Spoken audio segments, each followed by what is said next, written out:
Meu convidado de hoje é sócio de um escritório credenciado pela XP Investimentos. Passou pela USP e pela Liga do Mercado Financeiro. Em menos de 2 anos de assessoria, já está no top 10 nacional de assessores da XP. E ele foi reconhecido atualmente como um assessor de destaque no ranking Revelação. E hoje a gente vai falar sobre um tema que afeta todo dono de negócio e que quase ninguém leva a sério até perder dinheiro de fato, que é o mercado financeiro. Seja muito bem-vindo ao Negócio Sem Filtro, Vitor Kumazala. Vitor, seja bem-vindo. Muito Obrigado. obrigado pela sua participação aqui hoje, por ter aceitado o convite de estar aqui com a gente essa noite. E antes de qualquer coisa, antes de qualquer assunto relacionado a investimento no geral, queria que você se apresentasse para a galera que está te assistindo agora, falando um pouquinho sobre a sua história, como que você ingressou nessa carreira que você está atualmente, como que foi a sua jornada até onde você está hoje. Boa noite a todos. Muito obrigado pelo convite. Prazerzaço estar aqui com você. Acompanho a sua trajetória aí, então por isso que eu digo que é um prazer também estar contigo. E vamos lá, né? Hoje o tema é finanças, investimentos, então contando um pouco sobre a minha trajetória. Começou cedo, né? Desde quando eu era criança, não sei se foi conscientemente ou inconscientemente, mas eu sempre gostei daqueles porquinhos que a gente acumula moedinha, né? Então, desde pequeno, eu sempre tive o hábito, essa relação com o dinheiro ali, de juntar, juntar, ir lá e comprar alguma coisa para mim. E também eu sempre joguei banco imobiliário. E querendo ou não, ali inconscientemente a gente vai aprendendo a negociar, né, lidar com dinheiro, contagem, tudo. E aí depois, né, a gente chega naquela fase do ensino médio, né, o que eu vou fazer da minha vida? A gente sempre cogita medicina, direito, essas profissões mais comuns, né? E aí eu pensei, finanças, administração ou economia, né? E aí eu acabei descobrindo um curso, né, que é o curso de Finanças e Negócios, que tem na Universidade de São Paulo, que é um curso que é metade economia e metade contabilidade. E aí eu peguei, né, gostei bastante do curso, mas por receio um pouco de aceitação no mercado, eu acabei ingressando em administração na USP. E posteriormente eu peguei e migrei mesmo assim para esse curso de finanças, porque eu realmente vi que era um curso muito legal, né, muito bacana, principalmente para quem já queria trabalhar no mercado financeiro. Então, durante esse período acadêmico, né, eu participei também de liga de mercado financeiro, participei de outros trainees, né, a gente começa a ter um pouco de contato a mais com o mercado de trabalho, e entender como é que realmente funciona, né? Normalmente o investidor hoje no Brasil, ele só tem a relação com investimentos, pessoa física ou jurídica, para ele mesmo, mas também tem o lado corporativo, né, que são os profissionais atuando do outro lado da moeda. E aí, pós esse período acadêmico, né, eu acabei ingressando aí na Liga de Mercado Financeiro, comecei a ter contato com BTG, XP, Genial, e aí eu acabei escolhendo a XP Investimentos, né, o escritório Eleita Capital, que hoje ela é credenciada XP, para estar iniciando minha carreira. Então foi basicamente isso, né? Não sei se eu esqueci de alguma coisa, mas foi mais ou menos isso a Não, legal. Você trajetória. tinha comentado que passou por um breve período ali pela faculdade, né? Sim, Tem muita gente hoje que, por mais que faz faculdade, optam por não fazer também. Então, certo. há dois extremos, né? Galera que fala que, pô, às vezes é necessário de fato para exercer algumas profissões, ou outras profissões que as pessoas não dão tanta ênfase. Na tua opinião, qual a importância que a faculdade tem, não só na tua profissão, mas englobando o cenário do mercado hoje? Você acredita que de fato é necessário hoje, ou que não é tão necessário assim como já foi há algum tempo? O que você acredita sobre isso? O mercado de investimentos, no caso, Sim. o mercado de investimentos, você não precisa necessariamente ter um ensino superior para trabalhar nele, né? Porém, algumas certificações exigem ensino superior. Um exemplo é o CFP, que é uma certificação global que você vira planejador financeiro. Essa sim você precisa ter alguns anos, né, de mercado já atuando e também um ensino superior.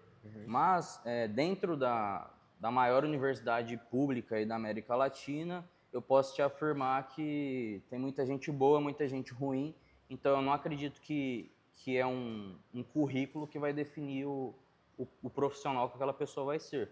né? Tanto que eu vejo aí muitos profissionais de destaque hoje no mercado que não necessariamente têm uma formação de ensino superior. Entendi. E, cara, quando você iniciou para essa questão das negociações em si, sem ser o banco imobiliário, Aham.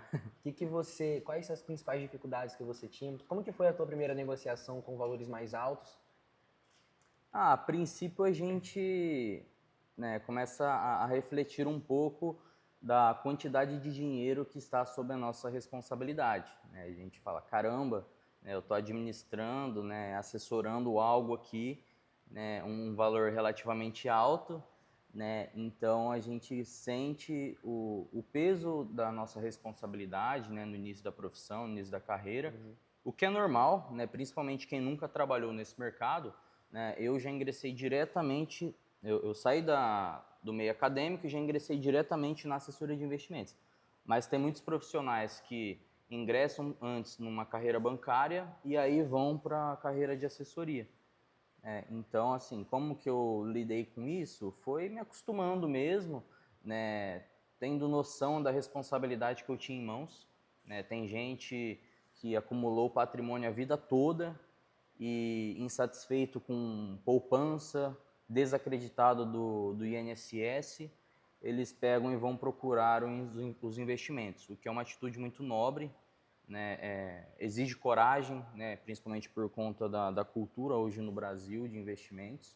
Então, essa é a responsabilidade nossa.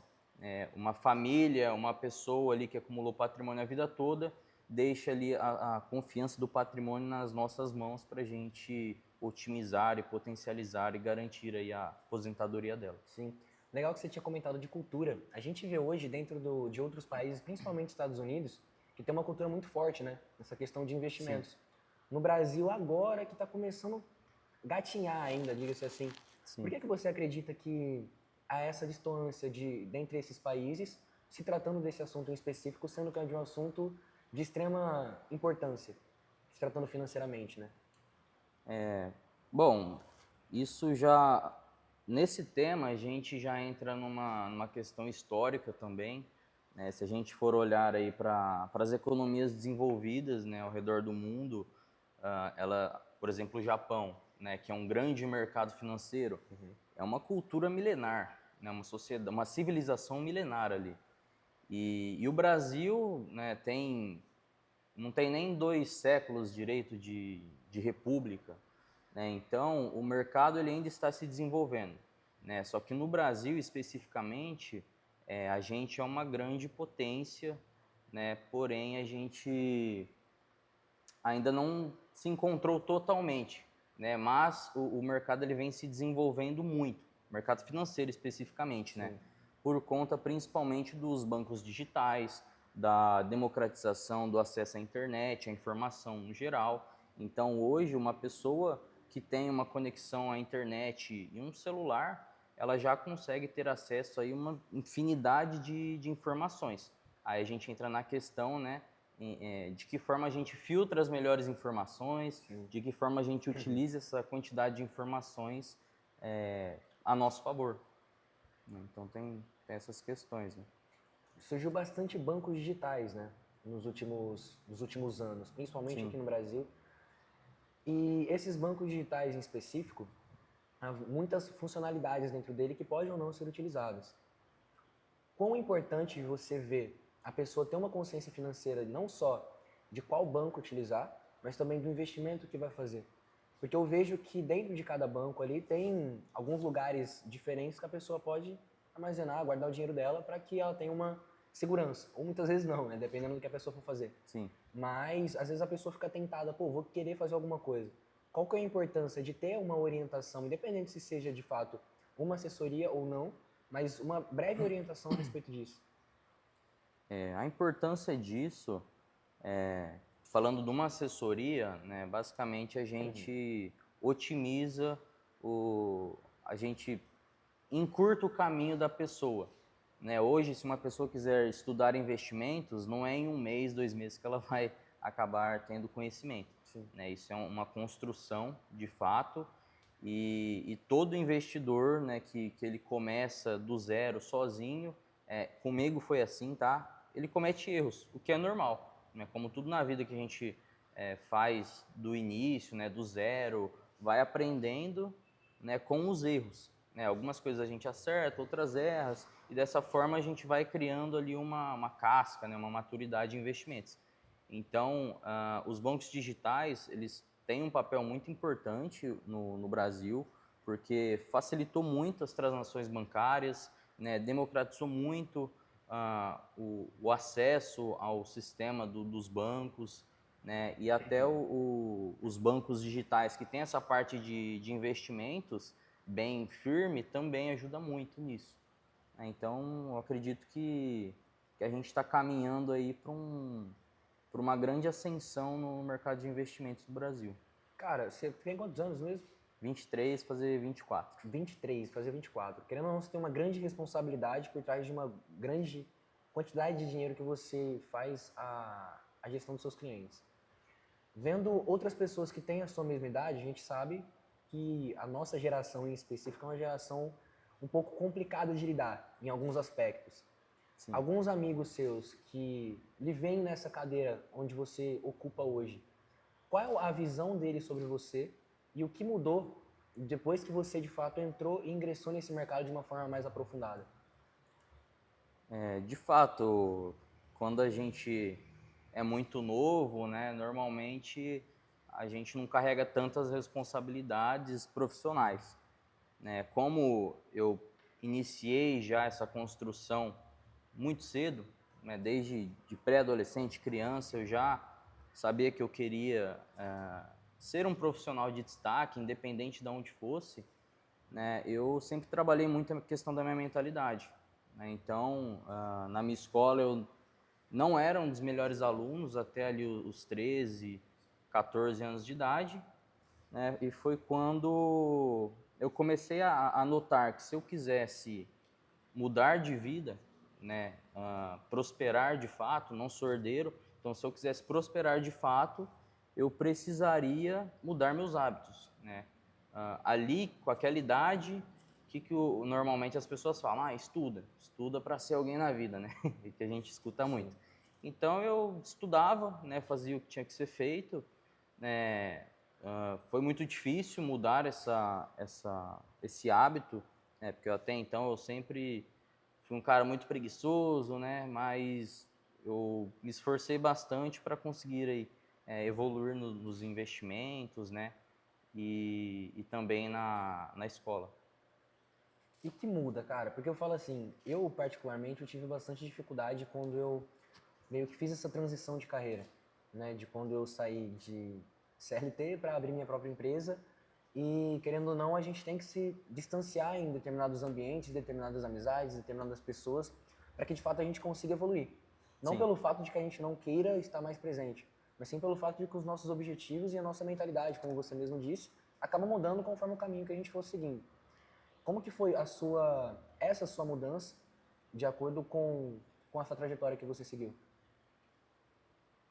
Olha, muitas pessoas ali no seu círculo social não entendem, né? Às vezes você é até denominado como o chato, né? O cara que às vezes não segue a manada, né? Então você é rotulado mesmo, isso é normal, né? Porém, se a gente quer se destacar, realmente a gente tem que fazer diferente, não pode fazer mais do mesmo, né? Então é algo, como que eu posso dizer? É algo que são escolhas, né? Escolhas que a gente faz. Se você quer se destacar, né? Olha no estacionamento, né? Pega lá 100 carros. Quantas BMWs tem no estacionamento? Às vezes de 100 carros tem 3, 4 BMWs. Isso tem um motivo, né? Esses caras que têm a BMW, só de exemplo, tá? Eles tiveram que fazer algo diferente para se destacar. Então, eu acho que isso é fundamental. Legal. Vitor, no início da nossa conversa, você tinha mencionado que muitos brasileiros, principalmente, às vezes decidem tirar o dinheiro da poupança para investir em outro lugar. Você falou que é uma atitude corajosa, justamente porque as pessoas têm um comodismo ali dentro desse meio, onde, querendo ou não, foi propagado para nós desde pequeno que seria a melhor opção, É, de determinada maneira. sim. Por que você acredita que essas pessoas, o que motiva essas pessoas, na verdade, primeiramente, a tomar essa decisão e qual a importância dessa pessoa tomar essa decisão também? De sair da poupança? Exato. A poupança eu vejo que é um investimento mais comum do Brasil, porque é cultural, né? Você pergunta para sua avó, fala assim, avó, você tem poupança? Ela vai ter. Então é algo cultural, né? E a decisão de sair da poupança é justamente quando a pessoa às vezes vê uma propaganda da XP na TV ou vê alguma coisa ali na rede social que interessa a ela a colocar o dinheiro para render, mas ela não sabe como, né? E tem muita gente que acha que só precisa tirar de lá ou começar a investir, procurar algo relacionado principalmente profissionais dessa área, quando tem um valor muito exorbitante. E não é pelo contrário, né? As pessoas conseguem colocar também, às vezes, começar com um investimento não tão alto, mas depois gradativamente aumentando isso. Sim, com certeza. Vou citar o caso de um fundo imobiliário. Hoje você pode comprar um fundo imobiliário com R$ 10, né, com R$ 9, com 50, R$ 100, né? Então, a questão é qual fundo comprar, né? Qual investimento de renda fixa, a partir de tem investimento de renda fixa a partir de R$ 1 você consegue fazer. A questão é qual, né? Qual fazer? E aí que entra todo o expertise de um assessor de investimentos, né? E o assessor de investimentos, me explica certinho, no geral, o que vocês fazem hoje lá na Eleita? Hoje na Eleita Capital, nós pegamos investidores que não têm nenhum conhecimento ou que já têm um conhecimento médio ou avançado e a gente assessora ele, orienta ele de acordo com o perfil dele. É basicamente isso. Existem 3 perfis hoje nos investimentos que a maioria das pessoas fala, que é o conservador, o moderado e o agressivo barra sofisticado, né? Então, cada pessoa tem um perfil diferente. Às vezes a pessoa é moderada, com um pezinho no agressivo, às vezes a pessoa é conservadora, com um pé no moderado. Então, tem vários perfis. A gente costuma dizer que cada cliente que a gente assessora é uma XP diferente. Porque cada um ali tem as suas necessidades, cada um ali tem seus objetivos. Então, a gente faz um trabalho bem personalizado mesmo. É legal essa questão porque às vezes a pessoa está querendo investir para que, sei lá, daqui 5, 10 anos ela compre um imóvel. Vocês conseguem passar essa orientação para ela também, né? Consegue, a gente consegue passar tanto a orientação de investimentos ou utilizar uma técnica para ela não descapitalizar os investimentos e mesmo assim conseguir comprar um imóvel, né, via um home equity, por exemplo. Tem várias estratégias aí que antes só uma pequena elite no Brasil conseguia ter acesso e hoje, né, qualquer pessoa aí praticamente com acesso à informação consegue. Legal, tem bastante gente que não sabe o que é home equity. Sim. Queria que você explicasse um pouquinho mais. O home equity basicamente você pega algum imóvel que você tem, né, e levanta um crédito em cima dele, colocando ele como garantia. E o legal é que a taxa ali que você consegue mensal ou anual de juros, né, é bem menor do que uma taxa aí de um financiamento bancário tradicional, por exemplo. Legal. Tem alguns cases que vocês já tiveram ali, que você já Tem, teve à tem. frente? Tem um case bem marcante que é de uma cliente nossa. Ela estava pagando cerca de 70 mil de parcelas mensais de dívidas, né? Só que ela tinha um imóvel quitado. Aí o que a gente fez? A gente pegou esse imóvel dela, levantou um crédito para ela, conseguiu fazer o crédito abater a dívida dela e as parcelas de 70 mil mensais reduziram para 20 mil mensais. Caraca. Então você pega 70 menos 20, 50 mil de dinheiro que parou de sangrar dela mensalmente. 50 mil reais. Uma economia de mais de meio milhão Salvou a anualmente. vida da pessoa ali, né? A pessoa que estava trabalhando, ela disse isso, né? Eu estava trabalhando para sobreviver. Porque se a gente pega obviamente que mensalmente também já é um valor muito alto. Se a gente coloca isso uma estimativa anual, é mais de meio milhão. Sim, sim, com certeza. Então é uma diferença absurda que ela Você vai ter. pega 50 mil, faz vezes 10 meses, meio milhão. Exato. 20 meses, R$ 1 milhão. Então dá realmente uma boa diferença Boa aí, né? diferença. E, Vitor, qual que é a real diferença entre um assessor e um gerente de banco? Olha, o gerente de banco, ele é um profissional, né, do mercado financeiro generalista, né? Imagine que é um gerente para atender 400, 500 clientes, né? Às vezes precisar bater meta para não ser demitido, né? Isso acontece muito. Já o assessor de investimentos, não. O assessor de investimentos ali, na Eleita Capital, a gente trabalha de uma forma que não tem meta, né? A gente quer que o investidor tome as melhores soluções financeiras possíveis, tanto investimento, crédito, blindagem patrimonial, tudo isso. Né? Então, a diferença principal é, um gerente de banco, ele é mais generalista e não tem, às vezes, uma pegada tanto para investimentos. Às vezes, se você liga no seu banco e fala, ó, quero investir em ações da Petrobras, ele vai te encaminhar para um departamento.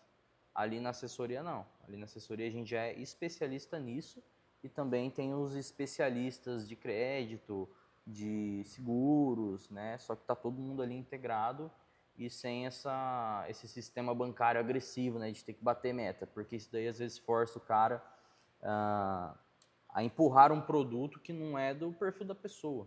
Né? Isso acontece muito, cara. A maioria dos clientes nossos que vão lá, né, eles comentam que isso acontece. Você comentou sobre a questão de ações. Muitas empresas estrangeiras veem as empresas do Brasil como uma boa oportunidade, né? Sim, Por que com você certeza. acredita que, tipo assim, às vezes alguns investidores no Brasil olham para fora e alguns investidores de fora olham para cá? Se a gente pegar aí, ó, a bolsa em 2025, a bolsa brasileira, né, ela cresceu demais, né? Aí você pergunta, mas como que uma bolsa no Brasil cresceu tanto, sendo que a nossa taxa de juros estava máxima, né? A nossa taxa Selic não alcançava 15% desde 2006, né? Então como que pode, né? Parece que não bate muito.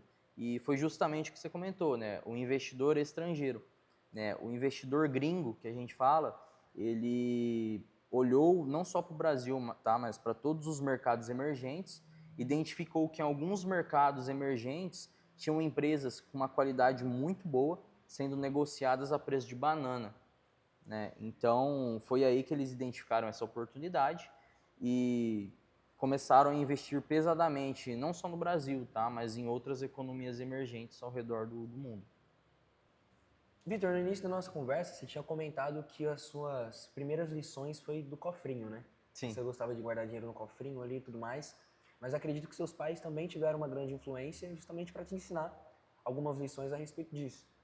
Como você enxerga hoje a família para passar para a criança essa mentalidade de guardar dinheiro? Ou não só guardar, né? Mas ter uma organização financeira de uma maneira mais controlada. A família tem um papel fundamental nisso, tá?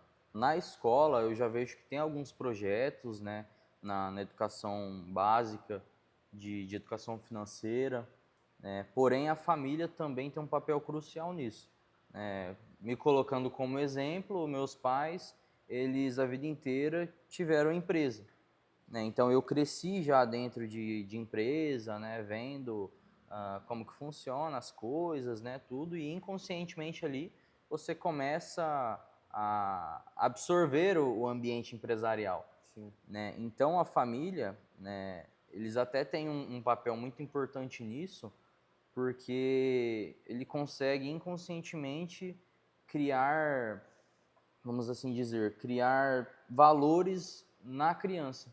Né? Então, por exemplo, eu lembro que eu juntei, né, em torno de R$ 500 para comprar uma Nerf. Né? Eu lembro disso. E isso daí foi algo que me ensinou o quê? O valor do dinheiro. Né? Porque eu demorei um tempo para juntar esse capital.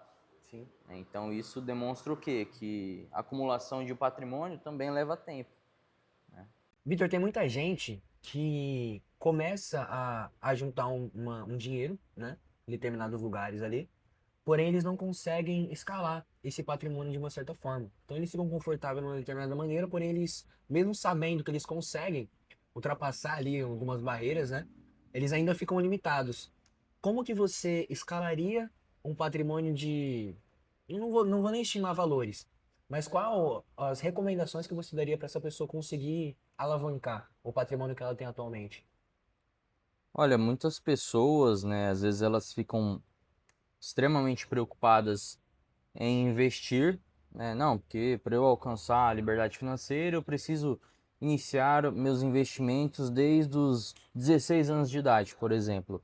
Mas eu digo que é mais importante você focar nas suas fontes de renda para aí sim você procurar algum especialista em investimentos ou você começar a investir, né? Porque você encurta muito mais o processo, né? Mas uma coisa é fato, né? Desenvolver o hábito de investimento é importante, né? Quanto antes você começar, melhor, né? Mas invista bastante em você, né? Em você que eu digo assim, na sua carreira, né? No que realmente vai te dar a sua renda, né? E vai criando ali aos poucos o hábito de investimento, vai fazendo algum curso, consumindo conteúdos na internet a respeito, né?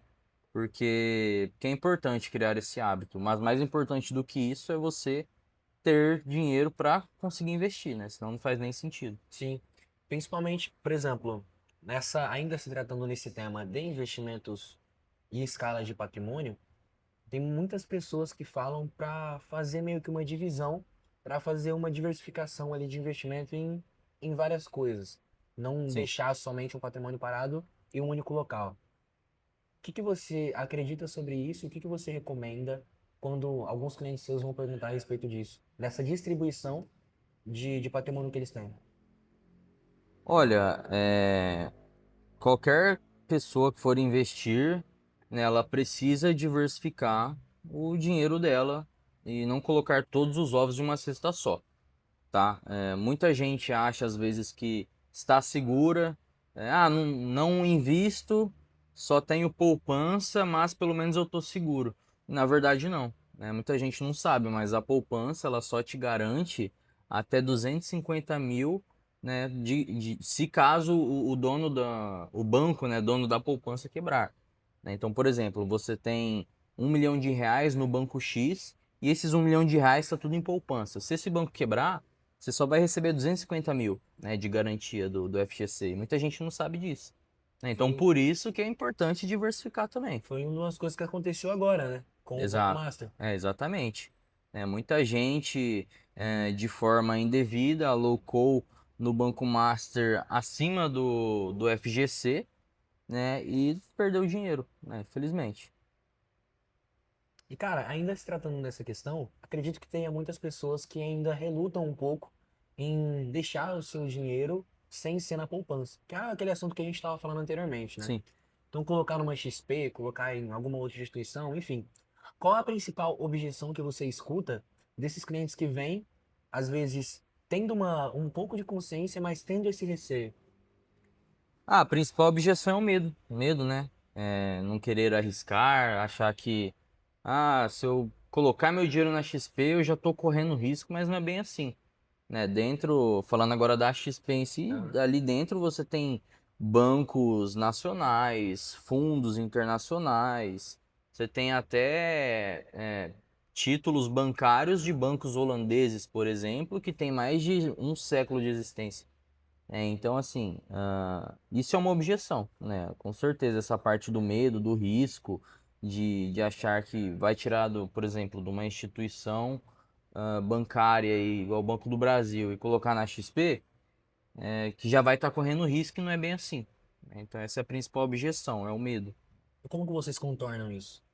A gente contorna o medo explicando, né, mostrando na tela ali como que realmente funciona o mercado, né, e o investidor, supondo que o investidor comece do zero, ele vai criando maturidade, né, ele não começa, por exemplo, já com uma baita diversificação com diversos ativos, não, ele começa devagar, né, arroz com feijão bem feito, e aí sim ele vai né, crescendo, né, e criando uma maturidade, aprofundando, sofisticando mais seus investimentos. Você recentemente entrou no top 10 no ranking Sim. da XP de assessores nacionalmente, né? Uhum. Como você se sentiu, cara? Porque eu lembro que, tipo assim, quando você iniciou, a gente tem uma amizade mais longa. Ah. Então, eu lembro quando você iniciou e ver você nessa posição é muito legal. E acredito eu que o seu sentimento com isso também foi algo especial, né? Foi algo especial, né? Na verdade, às vezes a gente não cai a ficha da dimensão disso, né? Num país tão grande como o Brasil, você se destacar ali entre top 10 ou top 100, top 200 assessores, né? É algo realmente surreal, né? E é especial, né? Você se destacar é uma validação de que você está no caminho certo, que você está fazendo seu trabalho bem feito, né? Mas é só o começo, tem muita coisa ainda para acontecer. Você tinha comentado que está aumentando a equipe lá na Eleita, né? E acredito que muitas pessoas procuram vocês, mas tem alguns critérios, né? Alguns pontos que vocês analisam antes. Quais os critérios hoje, quais pontos que vocês analisam, principalmente para a escolha desses clientes que queiram estar com vocês? Não só financeiramente falando, né? Mas acredito que há vários pontos que vocês analisam. Nós buscamos clientes que entendam o nosso papel na vida deles. A gente, como a gente conversou antes, né? Nós, os assessores de investimentos, não somos gerentes bancários, né? A gente não está ali, às vezes, para empurrar um produto que o cliente não quer, né? Então a gente procura clientes que entendem o nosso papel na vida deles, que valorizam o nosso trabalho, né? E que sejam parceiros nossos, né? Nossos clientes ali, eles vão lá tomar um café com a gente, vai lá conversar, trocar um bate-papo. Então a gente gosta disso, né? E assim, infelizmente a gente não consegue atender todos, né? Todo mundo que tem conta XP, infelizmente, a gente não consegue atender, até porque se a gente abraçasse todo mundo, iria ficar algo muito massivo para a gente atender, né? Massivo que eu quero dizer assim, ficar muita gente, né, de cliente, a gente não ia conseguir dar uma atenção mais personalizada, né, mais exclusiva ali, entender as dores de cada pessoa, então a gente acaba dando uma selecionada mesmo. Legal. Hoje, qual a carteira da Eleita? Olha, a gente está com 1 ano e meio de operação e chegando perto aí já dos 200 milhões sob assessoria. Caraca. É bastante.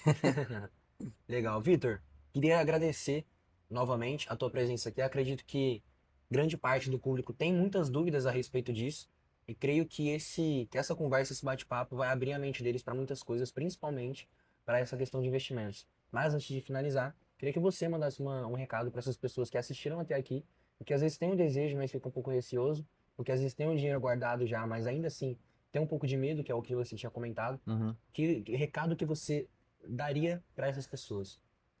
Olha, para as pessoas que têm medo de investir e que falam que às vezes o ato de investir vai ser muito arriscado, né? Eu digo que tudo na vida tem risco, né? Tem, por incrível que pareça, né? Mas tem gente que a gente tem pessoas que nós atendemos que guardam dinheiro no colchão. Se sua casa pegar fogo, seu dinheiro já era, né? Então isso é um risco, né? Tem gente que que guarda dinheiro em cofre, né? Se um ladrão entrar na sua casa e roubar o cofre, é um risco também. Então, o conselho que eu posso dar é procurem saber mais sobre o mercado financeiro, né? Quebrem essa objeção, né? Saiam da poupança, porque não dá para ficar dependendo de INSS, né? Perfeito, Vitor. Muito Fechou? obrigado. Obrigado. Valeu.